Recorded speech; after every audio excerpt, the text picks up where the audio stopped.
kalawakan is not all about katatawanan, is not all about kabastusan, is not all about kapangitan. Dahil ang Miss Gay Pangkalawakan ay ginawa po para sa aming mga kandidatang hindi biniyayaan ng pisikal na ganda at itsura. Kung kasalanan po ang pagiging bakla, ngayon pa lamang po, hingi na po ako ng kapatawaran. Ngunit kung kami naman pong mga kabaklaan ang makakapagpasaya ngayong gabi dito sa barangay ninyong nasasakupan, pwede po ba akong makahingi ng masigabong palakpakan at hiyawan? Ilang libong taon na po ang nakararaan, isang layunin ang aming pinagmulan. Pinagkabuklod-buklod naming mga kabaklaan tungo sa mahusay na pagkakakilanlan. Sa layo pa po ng aming pinanggalingan sa mga pagsubok na aming tinahak ngayong gabi, kami po ay nasa inyong harapan, hindi para kutyain, laitin o inyong pagtawanan. Dahil ngayong gabi, magiging party po kami dito sa barangay ninyong nasasakupan. Batid ko pong pawang matatalino, edukado, intelihente ang mga hurado natin ngayong gabi. Kaya sa mga kapwa ko kandidata dyan, ibigay po natin ang 100% ng respeto sa pagpapakilala dahil 50% ng manonood ay pawang kabataan. Matuto po tayong maging magandang ehemplo kahit hindi tayo piniyaan ng pisikal na kaanyuan. Tama po kayo, ang baklang nasa inyo pong harapan ay nanggaling pa po sa lungsod ng matatapang at walang inuurungan. From the home of the brave, Tondo, Manila. My name is Jairo Romilla Paderog na nag-iiwan po ng hindi po bastos, hindi rin po nakakatawa, ngunit kapupulutan ng aral ng bawat isa na ang taong nagpapakataas ay siyang ibinababa at ang taong ibinababa ay siyang itinataas. Just we are born to be truth, never to be perfect. Bakla, Becky o Charing-Charing, anuman po ang laitang itawag niyo sa amin, amin po ang gabing ito. Tagahanga lamang namin po kayo. Dahil hindi po natin matatakasan ang katotohanan na ang inyong baklang nilalait sa pangumagahan, kinukutya sa tanghalian. Bakit ngayong gabi, inyo na pong pinapalakpakan at pinagpupuyatan. Sa mga hurado ngayong gabi, ang pagsuot po ng kasuotan ay wala po yan sa laki, wala po yan sa ganda, kundi nasa iyong pagdadala. Maraming salamat po. I am your candidate number 8. I am firmly believe that Miss Gay Pangkalawakan is an opportunity and open door for those gays who are not necessarily physically beautiful, but still we are confident and intelligent enough to show our talent. Hindi po ako komedyante, hindi rin po ako nakakatawa, pero hindi po ako gagamit ng mga malalaswa, bastos at murang salita para palakpakan at hiyawan ng iba. Sapagkat 80% po ng manonood ay bata, anumang sabihin nating matatanda, kahit mali, magiging tama sa puso't isipan ng mga bata. Kung kasalanan ko po ang pagiging bakla at pagkakaroon ng pangit na muka, hinihingi ko po ng kapatawaran. Pero kung kaligayahan naman po ng inyong pamayanan para sa inyong masayang kapistahan, maaari po ba akong mamalimos ng malakas na palakpakan at hiyawan? Sa kabila po ng aming pangit na kaanyuan na pinagtatawanan ng karamihan, malalaking pangangatawan na ginagawang pulutan ng mga lalaking walang magawa sa daan. Ngayong gabi, nakikiusap po ako na sama-sama nating palitan at baguhin ang pamantayan ng kagandahan. Ang ganda ng ilan, sexy ng karamihan, papantayan at lalagpasan kapag talino, talento, kumpiyansa sa sarili at pananalig sa Diyos, naming mga pangit ang paglalaban-labanan. What a glorious evening to each and every one of you, especially to the panel board of judges.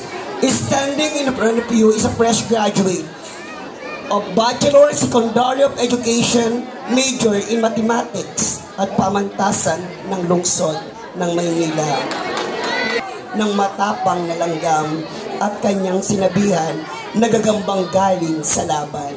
Ako po si Binibining Jody Dudut Jaworski Santa Maria. Binibining Jody Dudut Jaworski Santa Maria na nagsasabing, ang kagandahan ay natatakpan kapag talino namin mga pangit ang paglalaban-labanan. Kaya sa mga bakla, sa mga mamamayan at nanunungkulan ng barangay na ito, nakikiusap po ako. Una sa mga bakla, ngawa tayo ng ngawa, daing tayo ng daing na hindi tayo tinatanggap at nirerespeto ng ating kapwa. Pero ikaw bakla, gumawa ka na ba ng tama para respetuhin ka ng sinasabi mong kapwa? Sa mga mamamayan po, 8 lamang po ang laging ininunuklok nyo tuwing barangaya ng eleksyon. Pero 8,000 po namin kayong pinaglilingkuran. Ano mang galing naming manungkulan, kung hindi nyo po kami tutulungan, mananatiling pangarap lamang po ang pag-unlad at pagbangon ng inyong pamayanan.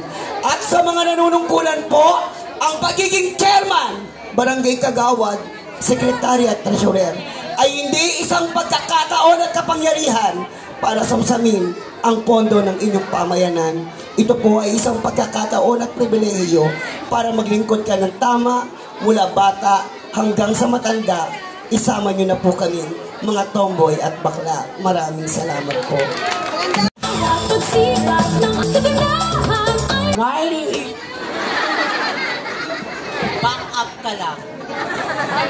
Dito sa ating mundong ginagalawan, kailanman ay hindi naging pamantayan kung anumang uri ng estado o pamumuhay meron ka.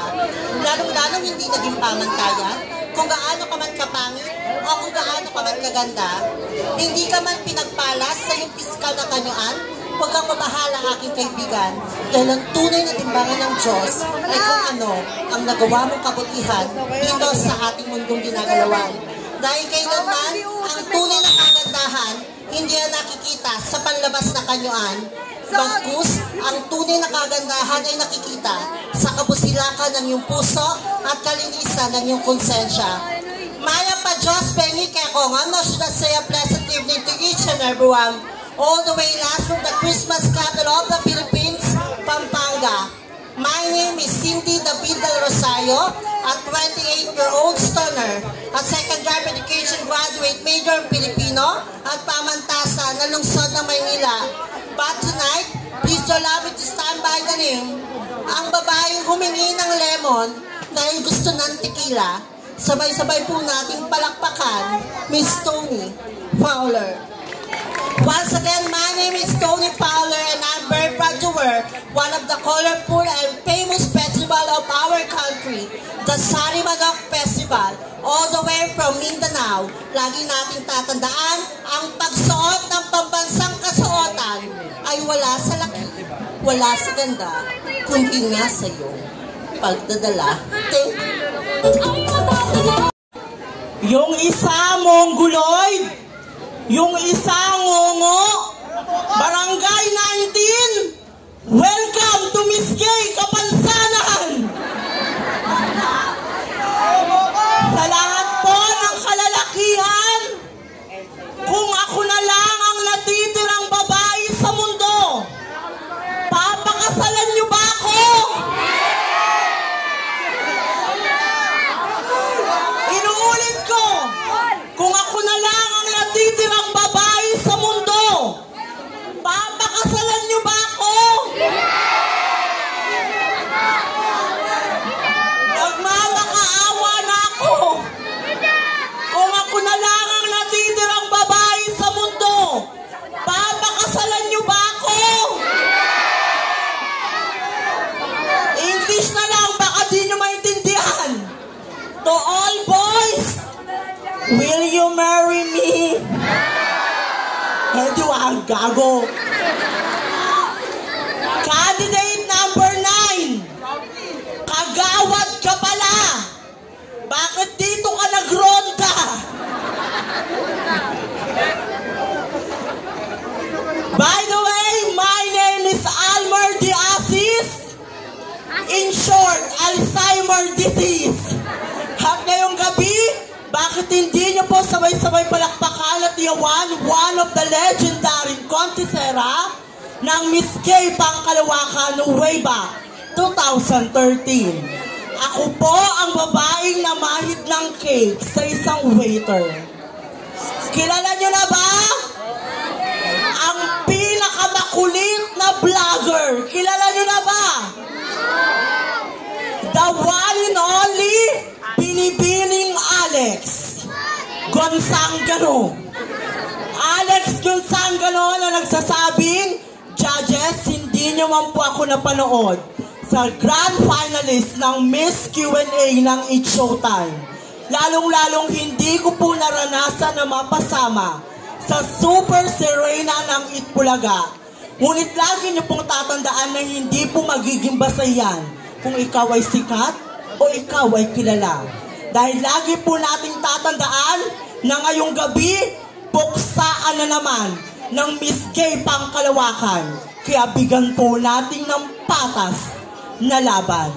Judges, my festival costume that I'm wearing for tonight to one of the famous festival in South, the Sinulog Festival of Cebu City. Takal pong salamat. Sawanika! Barangay 19! Ano na? Bomba na! What's up, mga katujoys? Magsigawan lahat ng adik! Mamaya kayo sa pideya. By the way, ako po ang babaeng anghel sa kalsada, pero demonyo sa kama. My name is Horsey Marie. Yee!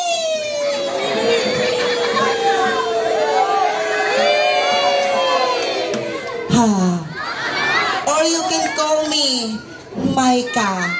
May kapangitan, may kabahuan, ngunit may kagandahan ng kalooban. Yes, tama po kayo.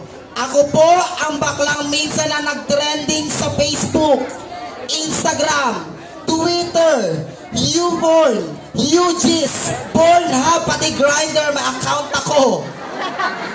Ako lang naman po ang nag-iisang apo ni Baby Ama, ang babaeng bagong laya mula sa lugar na kung saan lahat ng tao hindi nalulobat, Tondo, Manila. Sabay-sabay po natin palakpakan ang pinaka-cute na adik from Miss Q&A ng It's Showtime, fourth runner-up, season 1, ang nag-iisa at walang kaparis, Miss Elsa Droga Mendoza.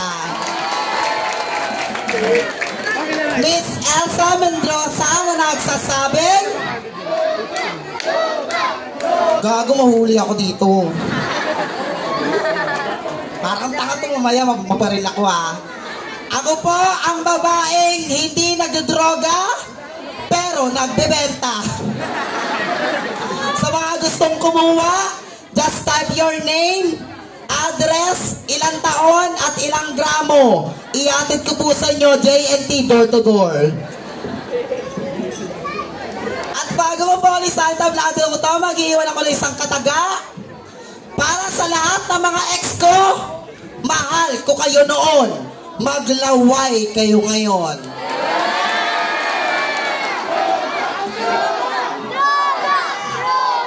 Sabu pa, gago. At hindi lahat ng masarap ay pwede niyong tikman. In short, huwag ako.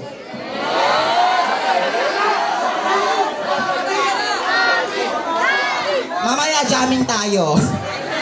Once again, ladies and gentlemen, this is Elsa Droga saying, ang pagsuot ng national costume, wala po yan sa laki, wala po yan sa ganda, bagkus nasa iyong pagdadala. At lagi niyong tatandaan, kapag merong palara, for sure, may nagsasabong bakla. Thank you. Ano? Nagulat kayo, no? Akala nyo tawa ko? Hayop kaya ako! Kayong mga kailakiyan, imbis naman babae kayo, mamakla na lang kayo! Dahil liga ka lang, unat pa, tirik mata, paggising mo, may tubig ka na, may NMAX ka pa. Ang sarap talaga ng tite!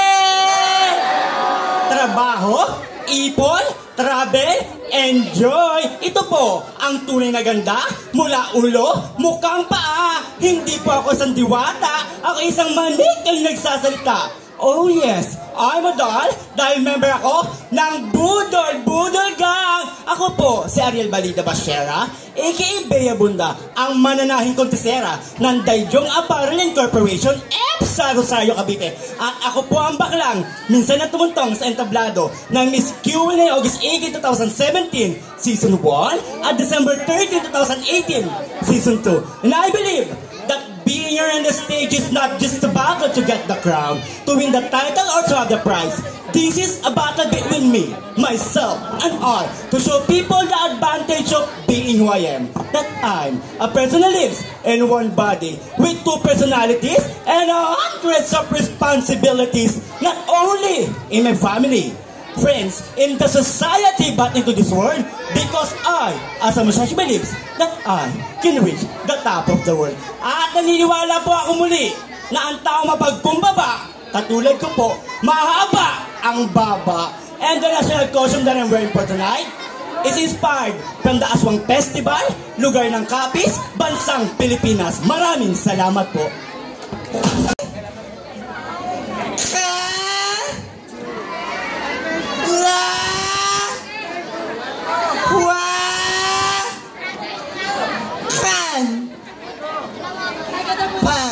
Pangkalahatang kasiyahan, amin po kayong iniimbitahan. Kaliwa, kanan, dulo hanggang unahan, tama na buna ang bangayan. Labanan, tapatan ng angking galing, ng talino, talento, at kakaibang gandang pangkalawakan ay inyo na pong masasaksihan. Wala po bang palakpakan dyan? Thank you. At kanti-kantiin nyo man kami, yurakan o pagtawanan, ay handa po kaming masaktan, maibsan lamang po ang tinatawag ninyong kalungkutan. I am John Fajardo Bermudez and I am 24 years old tenor. At opo, ako nga po ang nakasama ninyo sa palabas na It's Showtime, Miss Q&A Season 1, na tinanong ni Vice Ganda kung kanino mo ipapakamot ang baba mo, kay Captain Hook o kay Wolverine. Ako nga rin po ang nakasama ninyo sa palabas na Wawawin, na isang baklang parloristang edukadong guro na nagpangaral kay Tekla sa larangan ng edukasyon. Tama po kayo. Yes, I finished Bachelor of Secondary Education, major in English. At opo, kamakailan lamang po, I was able to take my board exam for teacher. And yes, last Friday, I had my oath taking. And I am here in Caloocan City, proud and honored to say that yes, I am the only Pangkalawakan who passed the licensed teacher. And yes, I am a licensed teacher by profession. Kung nagtataka po kayo at nagtataas ang inyong kilay, ma'am, sir, just send me your email and I will go ahead and I will send you my scholastic details. But since this is a Pangkalawakan pageant, allow me to be fair tonight as I am going to conquer the beauty of your one and only. Palakpakan to Joyce! Kay Binibining Herlin, Hipon Budol ng May Kawayan City, Province of Bulacan, na nagsasabing sa ilang kandidata, tama na ang bangayan, tama na ang labanan, tama na ang paangatan. Dahil ang tunay na reyna ay wala dito, nasa baraha. Let's start the battle, begin of Pangkalawakan, now na. Love it.